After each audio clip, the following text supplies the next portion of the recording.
Bonsoir à tous, j'espère que tout le monde va très bien. On se retrouve pour les prévisions saisonnières du printemps 2021. Alors, quel temps nous attend? Quel type de temps? Un temps plutôt humide ou sec? Pour quel mois? Et quel type de température? Des températures au-dessus de la norme en général? Pour quel mois? Ou sous les normes? Donc, une fin de printemps estivale avec les premières chaleurs et les premiers orages ou pourris? Toutes les réponses dans cette vidéo. Bien sûr, ce n'est pas sûr et certain, il ne faut pas les prendre au pied de la lettre car mes prévisions saisonnières ont une fiabilité d'environ 60-65%, à peu près comme les autres. Donc voilà, c'est pas à prendre au pied de la lettre, j'ai encore des progrès à faire. Voilà.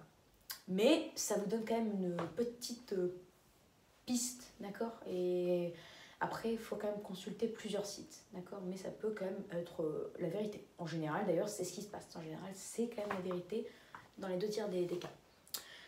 Voilà, donc alors, pour Mars, quel type de temps nous attend? Alors, sachez que pour Mars, on se dirige vers un temps plutôt sec. J'en avais déjà parlé dans une vidéo, mais voilà, on va un peu développer pour ceux qui n'avaient pas regardé mon ancienne vidéo. Voilà, un temps plutôt sec, côté précipitation. Pour la première comme la deuxième quinzaine, alors la première quinzaine sera un peu plus humide que la seconde parce qu'on attend le retour des pluies à partir de 5-6 mars et ça pourrait durer jusqu'au 15. Alors des pluies, quand je dis pluie, ça ne veut pas dire qu'en pleine il n'y aura que des pluies et en montagne c'est de la neige, oui, mais on pourra avoir aussi des épisodes neigeux en plaine parce que voilà, ça dépendra du niveau des températures, c'est à suivre d'ailleurs parce qu'il y a une vidéo juste après, on en reparlera juste après pour le possible refroidissement. Voilà.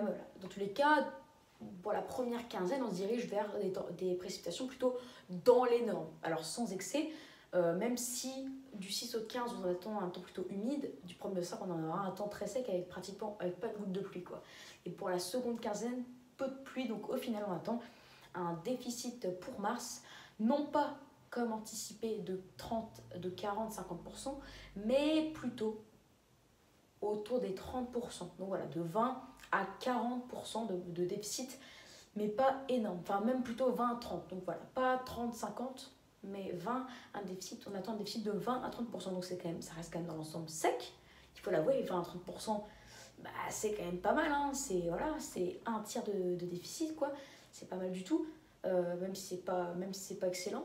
C'est pas bien même, c'est nul. Pour les nappes phréatiques, même si là on est dans l'ensemble très arrosé, donc ça, voilà, ça compense un peu. Même si c'est toujours mieux d'avoir des réserves pour l'été au cas où on a des sécheresses, même si c'est pas vraiment ce qui nous attend. Mais voilà, on a ça, mais c'est déjà beaucoup moins important qu'un déficit de 50%, quoi, de 40-50%. Alors notre déficit a déjà été divisé pratiquement par 2, quoi. Voilà, on attend un déficit de 20-30%, donc un déficit normal. Quand je dis normal, c'est un déficit du coup modéré. Un déficit faible, c'est plutôt 10-20%. Mais en allant vers les 25-30%, c'est modéré. Et après, en dépassant les 35-40%, là, ça devient fort. Voilà, un déficit normal, mais un déficit. Côté précipitation, on attend des... Bah oui, qu'est-ce que je dis? Excusez-moi, côté température, on attend un petit déficit thermique avec des périodes froides, des petits coups de froid même conséquents. Déjà sur la semaine du 8 au 14, on aura peut-être un coup de froid, même peut-être même pourquoi pas, mais ça c'est ce que certains scénarios, même si rien n'est sûr, mais il y a des scénarios qui le disent, d'accord, une vague de froid, donc ça va être à suivre, mais en tout cas sur cette période on aurait des températures sous les normes, soit de 2 degrés jusqu'à 5-7 degrés, voilà, donc c'est à suivre, mais en tout cas ce sera l'influence hivernale qui va l'emporter. Après ça compenserait avec début mars, les 5 premiers jours, mais voilà. Donc la première quinzaine, on dirige vers de saison ou même un déficit de 0,5 degrés. Et pour la seconde quinzaine, un temps plutôt de saison, même un déficit, parce qu'on attend un coup de froid, même peut-être une petite vague de froid du 15 au 21. Donc pour la troisième semaine de mars, mais c'est à suivre après, peut-être un temps un petit peu plus doux, mais de saison dans l'ensemble. Donc voilà. En tout, pour mars, parce que les anomalies par semaine, c'est plus compliqué, mais en tout, on se dirige vers un mois avec un déficit de l'ordre de moins 0,5 à moins 1, localement moins 1,5. Donc voilà, dans l'ensemble, on serait plutôt proche des moins 1 degré. Voilà. Donc entre moins 0,5 et moins 1,5. D'accord? Donc voilà. À suivre, mais en tout cas, on se dirige vers un début de printemps sec, mais frais, voire froid, vu que mars, c'est quand même on a un climat en mars en général quand même froid, on sort à peine de l'hiver. C'est pour ça qu'on peut avoir des neigeux conséquents et même jusqu'en mai à suivre. Maintenant, passons à avril. Votre mois d'avril, alors il s'annonce plus humide, mais côté température, ça ne changera pas. Là, on va un peu accélérer parce que j'ai encore des vidéos à vous faire ensuite. Donc voilà, avril, côté température, on attend des températures sous les normales, voire de saison. Donc un déficit de 0, donc pas de déficit, à moins 0,5 degrés. On pourrait avoir en fin avril les premières petites chaleurs estivales, ou pas, on verra.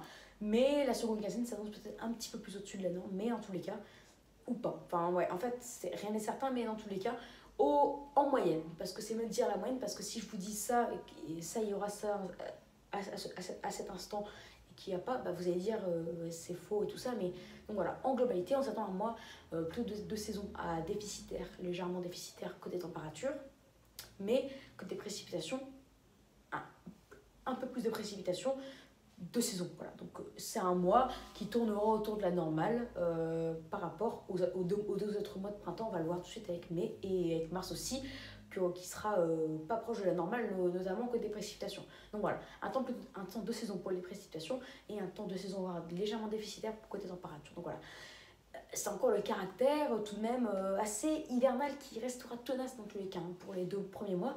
Et ça va pas s'améliorer, ça va même s'empirer pour le 3e mois. Alors bien sûr, on verra nos températures en moyenne augmenter, mais bien sûr, on s'approche de l'été, c'est normal, mais par rapport au normal, les températures auront du mal, ça va même baisser quoi, par rapport au normal, la preuve. Enfin, de mars à avril, non, ça va monter, surtout par rapport aux températures de mars. Avril, on aura une remontée, mais aussi, mais par rapport aux normes, d'avril à mai, ça va baisser. Parce qu'on attend un déficit de moins 1 à moins 1,5 pour mai, avec des coups de froid tardifs pour la première quinzaine, et après, peut-être les dernières gelées vers la mi-mai. Mais voilà, ensuite peut-être les premières chaleurs estivales, mais vers la fin mai. Après, ça sera certain. Donc voilà, vers une première quinzaine qui aura un déficit de environ 2 degrés, peut-être un petit coup de froid. Mais après, c'est pas encore certain. Et la 2e quinzaine de saison, ou même au-dessus. Mais voilà, rien n'est certain par rapport aux quinzaines. Mais dans l'ensemble, on dirige vers un mois assez dégueulasse. Parce que côté précipitation, on attend un excédent de 10 à 20%, de 10 à 30%. C'est pour ça qu'il y a de 10 à 30%, c'est quand même assez écarté parce que c'est pas encore certain. Mais on attend un excédent de faible à modéré. Voilà. Et côté température,